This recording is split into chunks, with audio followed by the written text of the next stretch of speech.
Eu já trabalho, mas quero estudar. Se tenho filhos, cuido do meu lar. E estudar onde quiser, quando puder, no PC, tablet ou celular. Moro longe, quero me formar. A hora que eu tenho é depois de almoçar. Praticidade tem o nome, polos em todo o país. Online posso me formar. EAD, o Unicesumar tem qualidade de ensino pra você criar. EAD, o Unicesumar, você escolhe a hora que quer estudar. EAD, o Unicesumar em cada canto do Brasil, porque melhor não há. EAD, o Unicesumar, do meu jeito, no meu tempo, em qualquer lugar.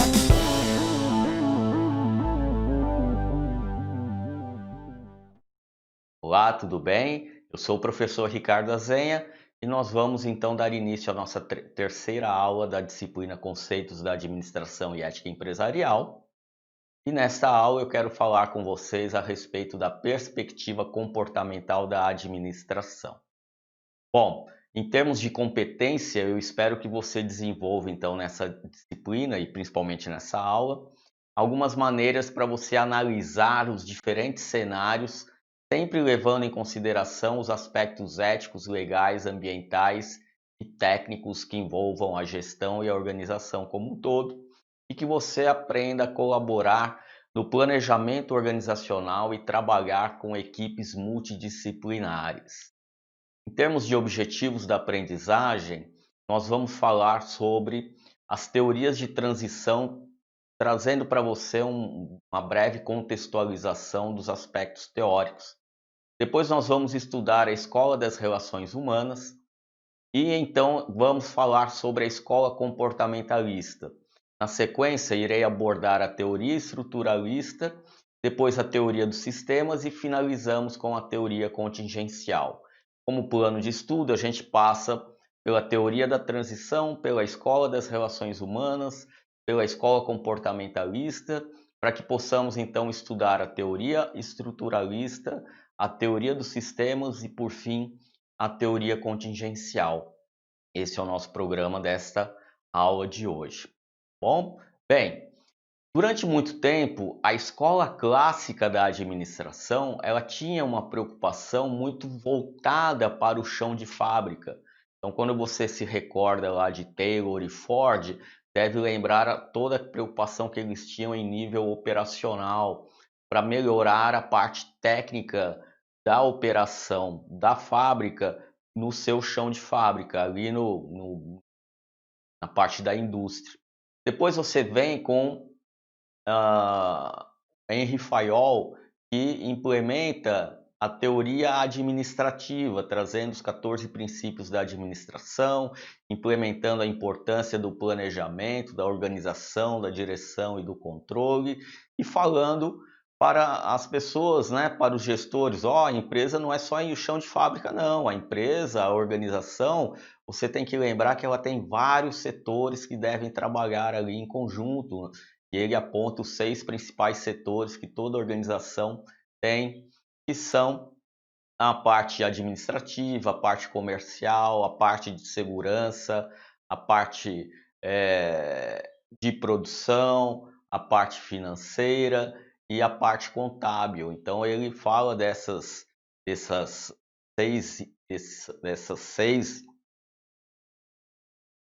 Então ele fala desses 6 itens fundamentais que toda organização tem, certo?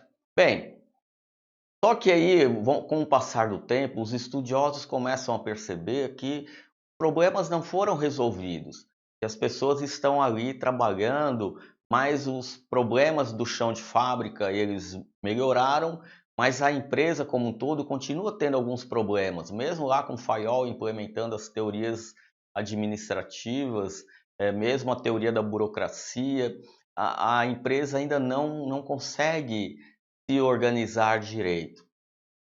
E aí você tem então 2 estudiosos, que é o Mary Parker Fullow e Chester Bernard, que eles então percebem que, gente, espera aí, não é só operação, não é só fabricação, não é só estrutura administrativa. Dentro de uma organização, temos pessoas, e essas pessoas, elas têm comportamentos específicos que levam a organização a ter alguns resultados que muitas vezes vão de acordo com o comportamento humano. Então, o que a Mary Parker Foot e o Chester Bernard propõem é o que ficou conhecido como as teorias de transição, porque é o primeiro momento em que os estudiosos começam a perceber que o comportamento humano afeta a organização de alguma maneira. E aí, o que a Mary Parker Foot e o Chester Bernard propõem são algumas teorias, alguns princípios que buscam, então, colocar o comportamento humano de uma maneira que ele precise ser levado em consideração em todo o processo de gestão da organização. E aí o que a Mary Parker Foot propõe no que ficou conhecido como a filosofia de Mary Parker Foot é justamente trabalhar a redução do conflito por meio de uma integração dos interesses, onde você pega as pessoas da operação, as pessoas da empresa, vamos ver quais são os interesses que as pessoas têm, por que elas estão aqui trabalhando, por que elas querem ajudar a empresa a crescer. E aí você vai analisando todas essas diferenças de comportamento e de interesses e utiliza isso então para diminuir os conflitos que vão surgindo no dia a dia da organização. A Mary Parker Foot também propõe a obediência à lei da situação para a integração do trabalho. O que isso nada mais é do que as pessoas entenderem o contexto da situação no momento em que ela está acontecendo e então tentar resolver isso naquele momento, daquela maneira, para que a fábrica ou a empresa, de um modo geral, encontre a melhor solução. Então, a obediência da lei da situação é justamente você analisar o contexto, ver quem são os atores que fazem parte daquele contexto e então ir a eles e perguntar: gente, esse problema está acontecendo desta maneira, como é que a gente pode resolver essa situação? Então eu vou conversar com quem está efetivamente a par dos problemas que estão acontecendo na empresa. E aí tem também a elaboração de processos psicológicos básicos para a integração dos indivíduos no grupo de trabalho. É o primeiro momento que se fala da psicologia, e a Mary Parker Foot até inaugura um termo chamado psicologia industrial, justamente para que você comece então, comece a utilizar aí a psique humana, os comportamentos das pessoas, de modo a utilizar isso na gestão da organização. E o Chester Bernard, ele faz uma coisa muito interessante, que é relacionar a eficiência e a eficácia organizacional com o alcance dos objetivos pessoais e organizacionais. Porque o Chester Bernard entende o seguinte: bom, o comportamento ele está realmente conduzindo as operações da empresa. Então, as pessoas trabalham de acordo com o que a empresa quer alcançar, mas principalmente de acordo com os próprios objetivos, e aí ela assume determinados comportamentos. Então, o Chester Bernard ele acredita e propõe que as pessoas estão trabalhando na minha organização porque elas têm os seus próprios objetivos para serem alcançados. E no momento que a empresa ajuda de alguma forma as pessoas a alcançarem esses objetivos, ela vai estar ao mesmo tempo facilitando com que os objetivos organizacionais sejam alcançados. É como se fosse uma troca. Eu, organização, te ajudo de alguma maneira a você conquistar seus objetivos pessoais, e você percebendo que trabalhando na minha empresa vai conseguir alcançar os seus objetivos, você vai trabalhar com mais afinco para a minha organização, de maneira que eu também, como empresa, alcance os meus objetivos. Então era essa a ideia do Chester Bernard. E essa cooperação, ela deve ser dirigida para satisfazer os motivos individuais. Então eu, como gestor, eu preciso olhar para o meu funcionário e pensar quais são os motivos que esse indivíduo tem para vir trabalhar aqui e para me ajudar a alcançar os meus objetivos. Então é essa troca entre o funcionário e a empresa que o Chester Bernard propõe. Afinal, as pessoas buscam um trabalho para satisfazer suas necessidades, seus motivos individuais, seja ele a importância de ter uma renda para pagar suas contas ou alcançar uma renda financeira que seja possível de comprar sua casa, o seu carro, enfim. As pessoas têm seus motivos individuais para ir trabalhar e a empresa então deve utilizar esses motivos individuais justamente para alcançar os seus próprios objetivos. Então ocorre essa sinergia, ocorre essa troca entre funcionários e empregadores, tá? Bem, com a evolução dessas teorias da transição, então nós temos Elton Mayo, que é o considerado pai da escola das relações humanas, no momento em que ele faz um extenso experimento, conhecido como a experiência de Hawthorne, quando ele vai na Western Electric, uma fábrica que ficava nesse bairro de Hawthorne, da cidade de Chicago, nos Estados Unidos, e é uma fábrica gigantesca.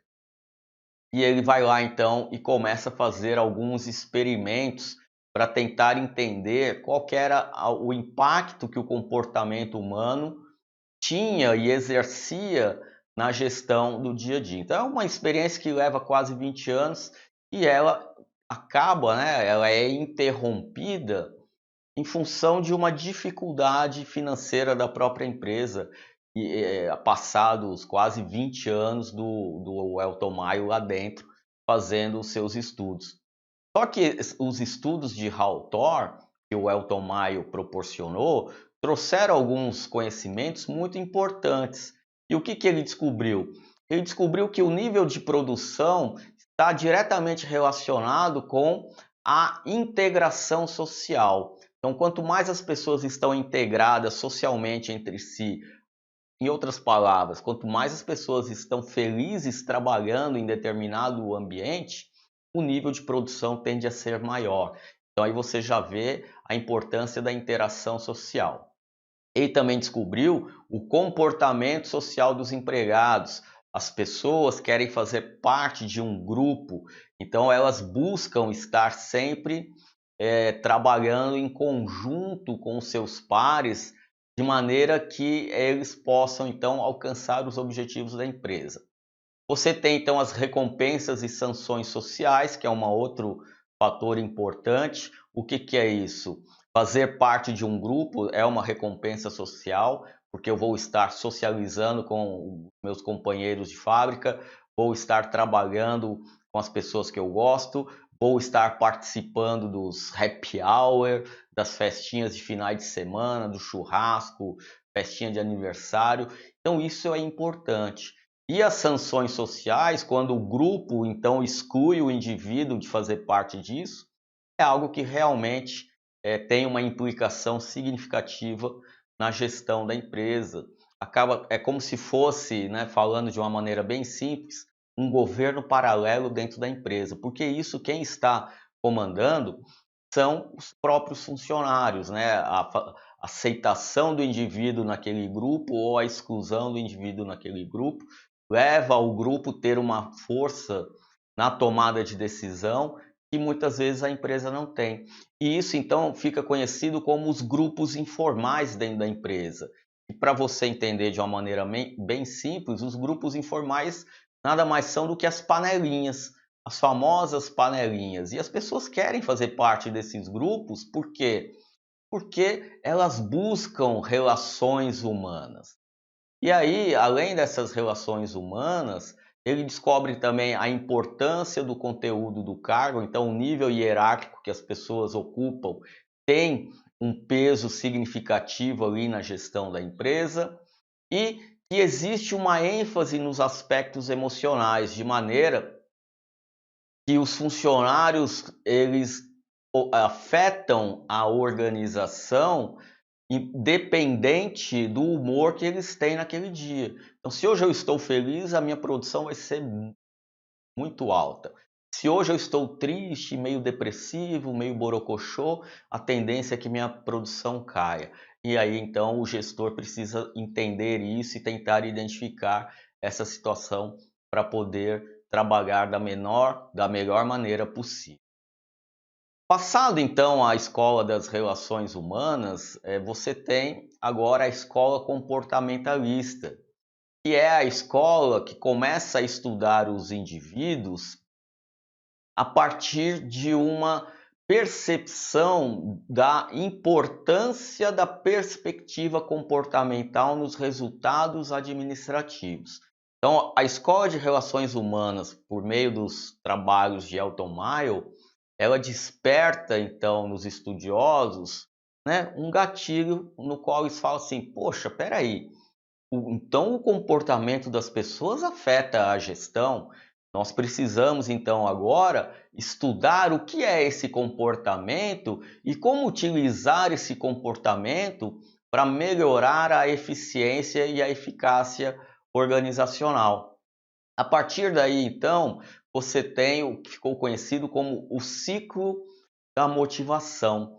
E o ciclo da motivação nada mais é do que um ajuste entre a necessidade individual não satisfeita até a sua plena satisfação. Então, o que é esse ciclo da motivação? Você pega o indivíduo tem uma necessidade individual que não está satisfeita. Essa necessidade pode ser a vontade de ter uma casa, a vontade de ter um carro, a vontade de ganhar dinheiro, a vontade de viajar, não importa. Isso é uma coisa do indivíduo, é uma necessidade individual.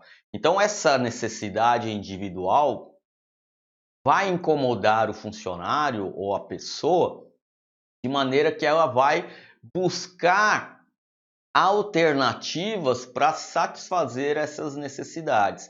Então, muitas vezes, a necessidade de comprar uma casa, um carro, um iPhone, né, um telefone celular dos mais caros, seja lá o que for a necessidade dela, normalmente essa necessidade vai ir de encontro com a busca por uma alternativa que normalmente é encontrar um emprego, encontrar um trabalho, criar uma empresa, seja ele qual for essa alternativa, mas é uma alternativa que vai então levar o indivíduo a alcançar e a satisfazer essa necessidade dele.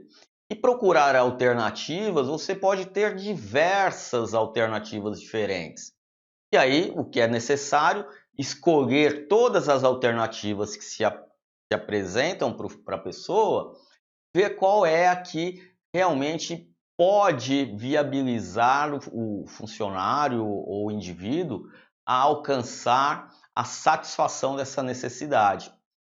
Feito isso, ele então vai agir para alcançar a satisfação dessa necessidade. Ele vai arrumar um emprego, ele vai trabalhar, vai abrir empresa, vai se dedicar a alcançar a sua necessidade. Vai passar um tempo, então ele vai fazer uma reavaliação da situação, vai, opa, consegui comprar meu carro, opa, consegui comprar minha casa, e assim por diante. E feita essa reavaliação, o indivíduo então vai continuar ou não motivado para satisfazer a necessidade dessa maneira que ele está atuando. E ao então ele conseguir alcançar seu objetivo, comprei meu carro, tá? E agora? Agora ele vai querer outra coisa, vai querer comprar casa.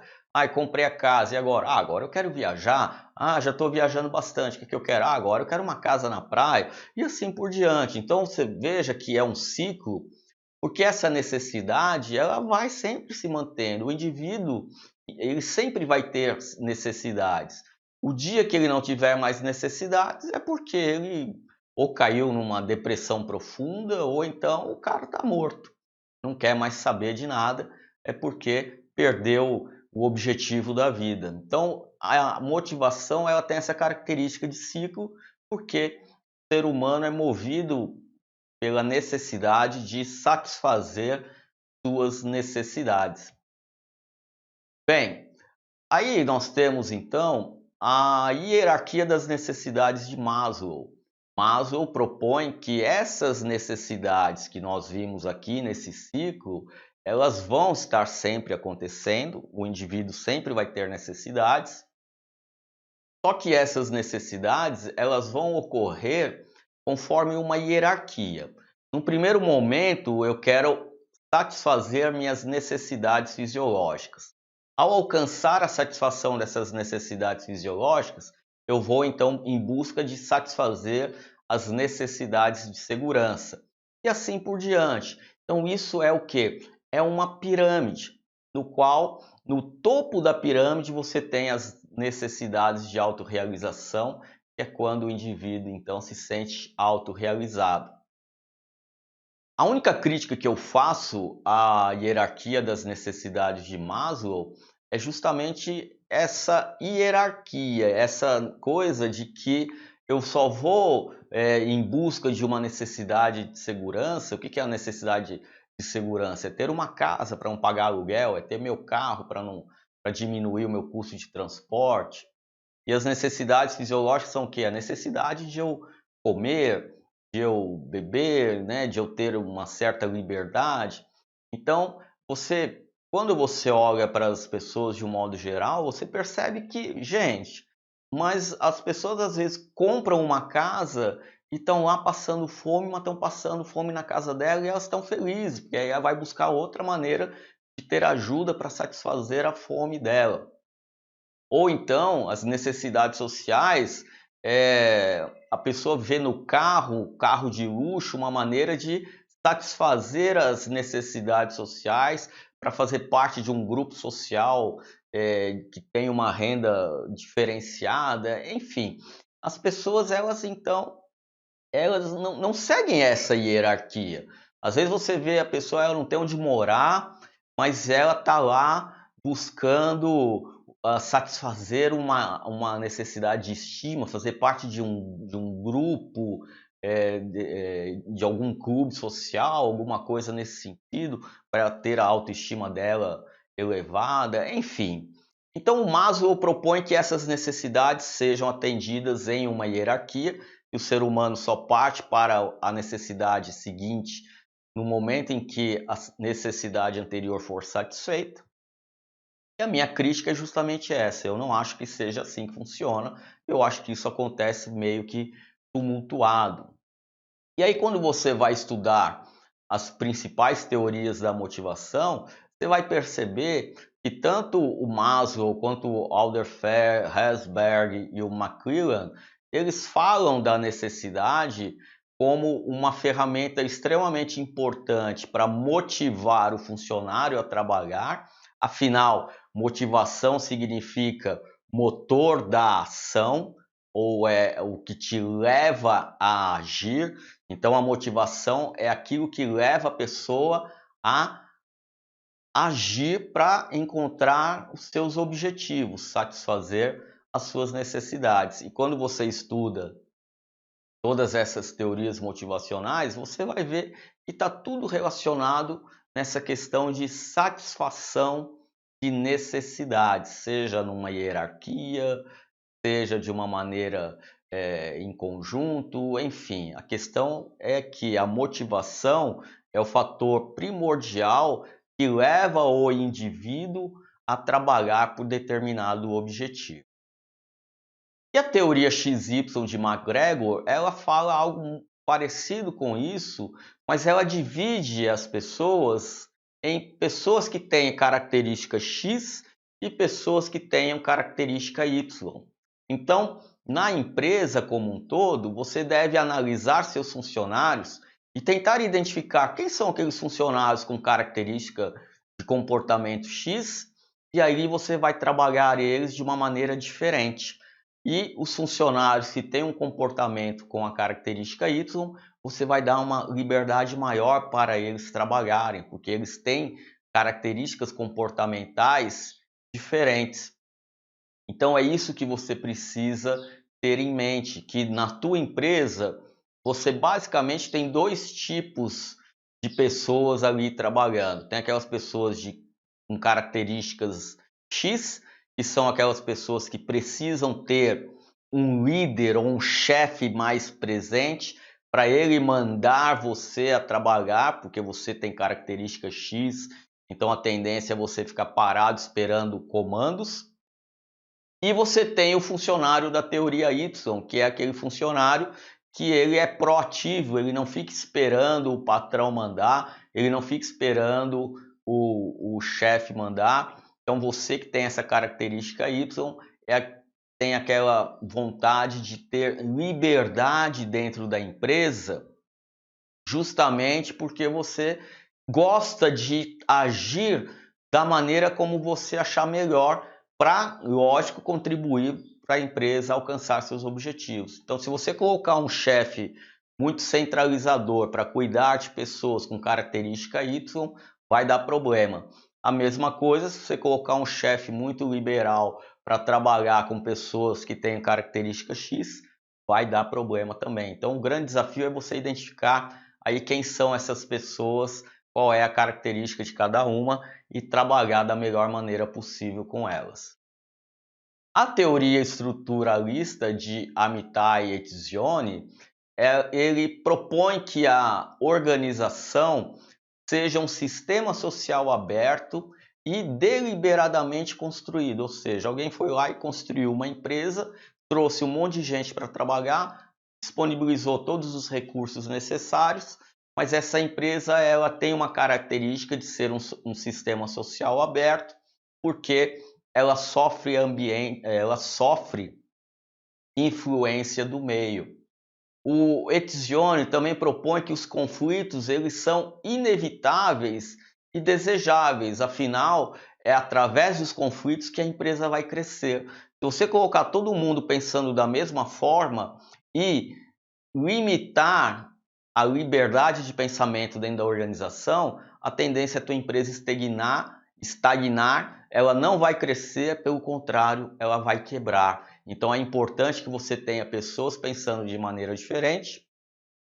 E essa diversidade de pensamento inevitavelmente vai criar conflito, mas é através do conflito que a empresa cresce.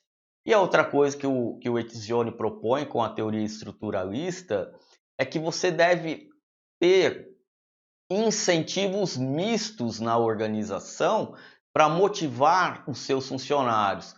Porque como os funcionários são indivíduos e os indivíduos eles agem cada um em função dos seus próprios objetivos, quando você generaliza tipos de